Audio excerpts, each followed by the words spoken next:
Hello everyone. I bought this redragon low profile mechanical keyboard. So it is a fantastic keyboard which is a very cheap alternative of Logitech 915 low profile mechanical keyboard. So I bought this. It is a good keyboard, but it has only one problem. It was available only with red switches. So red switches are soft to press, linear switches. But as this is a low profile keyboard, so you know it it is actually too soft to press. So sometime I am pressing the wrong button right accidentally, because I was habitual of using the regular mechanical keyboard with the cherry mx brown switches.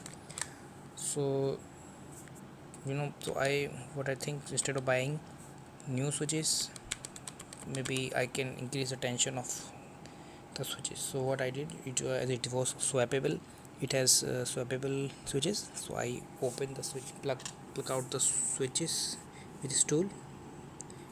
This tool, it comes with this keyboard, and I tried to open it.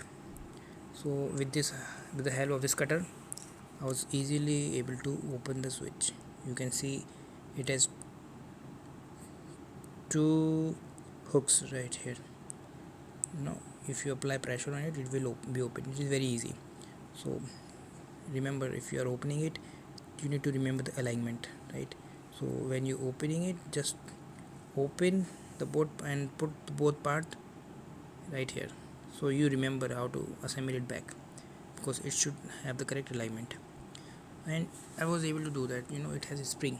You just need to need to manually stretch the string, right? You are after stretching, you can assemble it back. So it become little harder to press.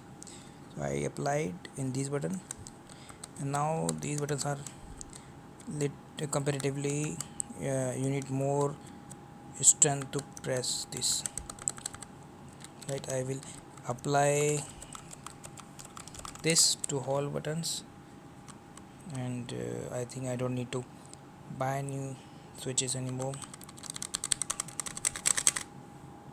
Okay, if you like the video, you can like the video, and if you are having same problem, you can apply that.